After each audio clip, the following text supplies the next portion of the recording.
of it, man! Alright, it's the king of the smack back on the attack. Kevin Nash is one of those wrestlers that divides opinion. He has the star power and the promo ability, but many people are turned off by his lack of exciting wrestling and politicking behind the scenes. Regardless of what you think about him, people are still interested whenever he talks. Nash spent several years in TNA up to 2010, mostly playing comedy roles. He often said he couldn't be bothered to wrestle and he was just there to get paid. It was an entertaining role that suited him down to the ground. And nothing summed up Nash in TNA just like his final match. He was fighting Hogan's boys and was sure that Hogan was up to something. He was, by the way. But Nash swore he was going to continue taking the fight to Hogan.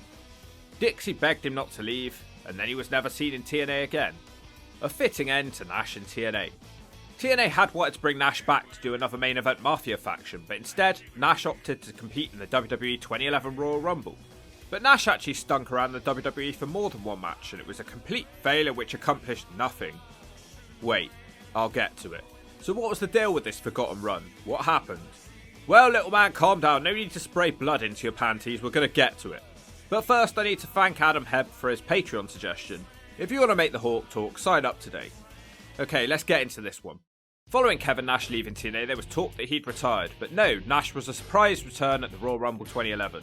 He was using his Diesel gimmick for the first time in the WWE since 1996. This is a 40-man Royal Rumble and he enters at 32 to a huge crowd ovation. Everyone in the ring stops and stares, and it's treated like a big moment because they all dump in their nappies with fear. The crowd even boo at Rey Mysterio hitting the 619 on Diesel. Unfortunately, it only lasts a couple of minutes before missing a boot and getting eliminated by Wade Barrett. So it didn't really sum up there were any plans for Nash past the one-off appearance, because he was eliminated by a guy who isn't on his level in terms of star power. The crowd continued chanting for him, but he was done in this match. Following this, it was announced that Nash had signed a 5-year Legends deal, and he started making occasional appearances just for Hall of Fame type things. There was no sign of a proper ring return. At SummerSlam 2011 in the main event, Triple H was the special referee as CM Punk defended his belt against Wiener. Punk successfully defeated Wiener despite the superhero's foot being on the rope. Punk is at the height of his popularity here with the pipe bomb promo happening a month before. The crowd were happy with their guy Punk winning, but everyone was extra confused when Kevin Nash appeared in the ring hitting a clothesline and a jackknife to Punk. The game and the crowd mouth-breathed with confusion. Del Rio rushed out and cashed in his Money in the Bank briefcase and took the title from Punk. The good times have ended. Nash returned on the following Raw, being described as the most influential and charismatic superstar, and he's no longer Diesel, he's just Kevin Nash. He has tried to make himself look younger here, but instead he looks like a toe with gangrene. Nash explains his actions at SummerSlam. He says that during the main event he was sent a text from Triple H telling him to attack the winner of the match. But the game was now denying sending him the text. It was nothing personal against Punk. CM Punk calls Nash a known liar and they have an entertaining promo battle with shoot elements. Punk pretty much destroys Nash on the mic, reading a text message from his sister saying, "LOL, I thought Kevin Nash was dead." OMG, Kevin Nash, WTF, thought he was dead, LOL. All you are is a little indie-rific, little wannabe. What? You've been here 5 years? You've been in 2 main events? Really? Nash calls him an indie-rific wannabe. Punk responds and laughs at him for calling Eddie Guerrero a vanilla midget in the past. Nash just wants his respect. He also calls Punk a Waffle House cook. He needs to take a shower and hit the weights, and he's why the business is in the place it is now. Punk makes fun of Nash's past gimmicks like Oz and Vinny Vegas. They don't fight because Nash is protected by security. I really enjoyed this segment, go back and watch this. Triple H, who is in a management position at this point, asked Kevin Nash to explain his actions. Kevin Nash is now saying that he wasn't sure who sent him the text telling him to attack Punk, but he's glad he did it because Punk said some really personal stuff to him last week. Triple H wants Nash to leave because he doesn't have a contract to wrestle. Punk cuts another shoot promo making fun of Nash using Just for Men on his beard. They bang on and on about who could have sent the mystery text message, it's really stupid. They all seem like they want to fight each other. Eventually Nash takes a cheap shot on Punk. The game is unhappy about his actions and sends him home, but Nash doesn't go home and he makes his way out during the main event, distracting Punk enough to cost him a match for the number 1 contendership. Feels like we have a real feud building up here between Nash and Punk. The three-way shoot promos continue. Nash is getting more and more heated at Triple H for blocking his fight with Punk. The big revelation at this point here is that Nash has been signed to a WWE contract. Punk rolls around the floor, fake puking. He looks like a complete baby compared to these guys. I guess someone has to appeal to the children. He does get a good line in though. He says the Kliq is back in the building, which is ironic because that's the noise that the viewer's remotes make when Nash is on the screen, and it's also the noise that his knees make when he walks. Nash demands a match with Punk at the pay-per-view, and the game finally makes it an official match for Night of Champions. Nash does get to deliver another powerbomb to Punk to further hype up their match. But by the end of this night, Triple H had cancelled their pay-per-view match, and instead he announced that he would be taking Kevin Nash's place in the match. What? Where the hawk did that come from? Why even involve Kevin Nash in any of this if he's not going to face Punk? It's justified on screen as Triple H finally having enough to CM Punk's disrespect, mainly aimed at the game's wife Stephanie. You know they're scrambling here because Punk in the game tried to hype up the new match of a promo exchange on SmackDown to show that none of these guys were even meant to be on. But despite all of that, Nash and Punk are still fighting. At Night of Champions, the heel Triple H has Punk beaten, but his own referees and management figures are screwing him over.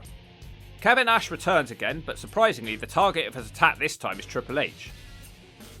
Punk comes to the rescue of his best friend Triple H, which causes Nash to jackknife him for a third time in this video.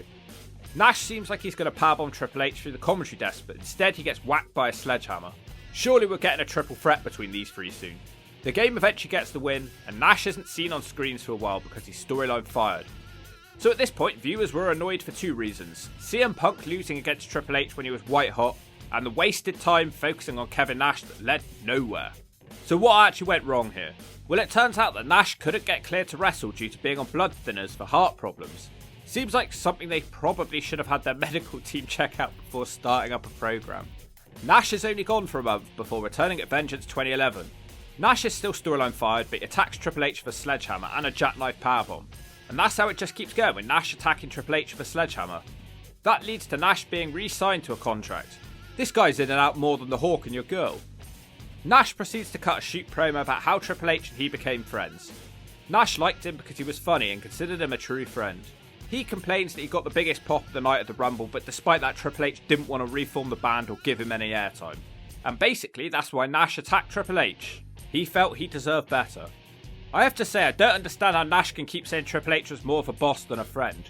Triple H wasn't exactly high up on the totem pole back in 1995 when they were in the WWF together. Someone smashed Nash with a brick. The hype for the big match continues with Santino Marella interviewing Kevin Nash. Nash kills him and he's still complaining about how he got the best reaction out of anyone at the Rumble, but wasn't given a role because Triple H is dumb. It goes on like this for a few weeks with Nash proclaiming that since taking Triple H out of a sledgehammer, he is the sole surviving member of the Kliq. Somehow a decision was made that at TLC pay-per-view, Kevin Nash would face Triple H in a ladder match. But not your typical ladder match, hanging above the ring is a sledgehammer. So whoever claims the hammer first can use it until there's a pinfall. Nash has a warm-up match first though. This is a huge deal because Nash hasn't had a match in the WWF for over 8 years. A former world champion finally returning to the ring after 8 years. This is pretty epic. They have him face Santino Marella. Let's get into this then. Nash hits some elbows to the back and a big side slam for a 2 count. The big boot follows and seconds later the jackknife powerbomb follows that for the 3. A complete waste of time. I guess Nash isn't being paid by the move here. It gets worse because he acts like he's going to hit Santino with a sledgehammer but pussies out on doing it. This whole thing feels like a giant waste of time. Triple H finally returns to the WWE after 2 months out injured from the sledgehammer attack. Shows how little Nash did during that time. Shouldn't they have had Nash destroying the roster during that time so Triple H's return felt more exciting? But what would I know?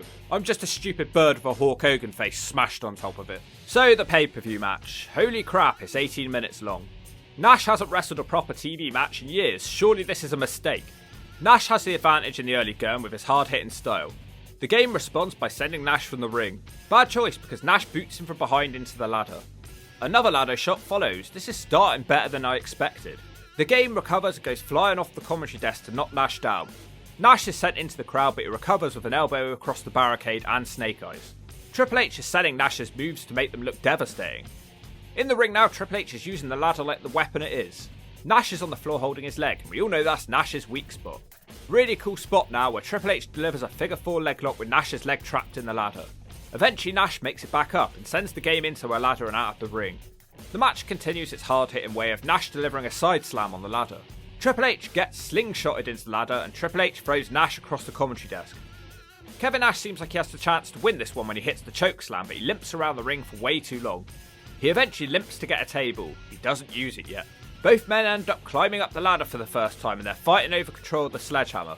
The game whacks Nash in the head a few times with the sledgehammer that's still hanging, and Nash goes flying through the table. Crazy spot, was not expecting that. But thinking about it, isn't that technically cheating for Triple H? Because he hadn't technically won the right to use the sledgehammer, he hadn't got it down yet. Anyway, use the sledgehammer he sure does, and he smacks Kevin Nash all over with the hammer. And he hits Nash with the pedigree and looks for one more shot with the hammer.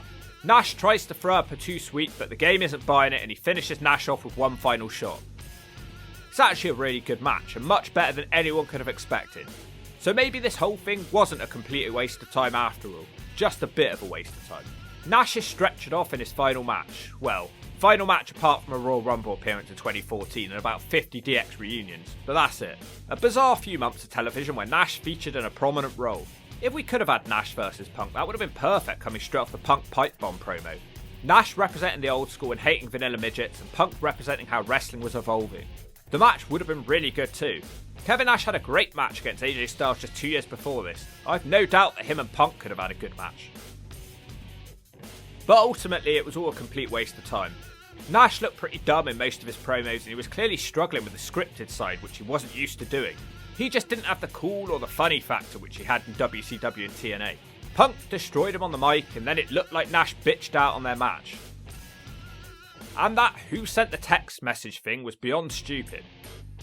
The stuff with Triple H afterwards turned out pretty good, if not a bit too dragged out of weeks where either guy was missing from telly. I guess they were just waiting for Nash to be cleared to wrestle. But it was a fitting final singles match for Nash, and I was surprised how good it was considering Nash doesn't exactly have a great reputation in the ring. I would have probably preferred Nash to stay in TNA and do the next main event Mafia thing, because TNA always worked to his strong points. Nash in WWE wasn't very funny, but the match with the game was value for money, and if you don't agree with that, I'll show you why I call your kid Sonny.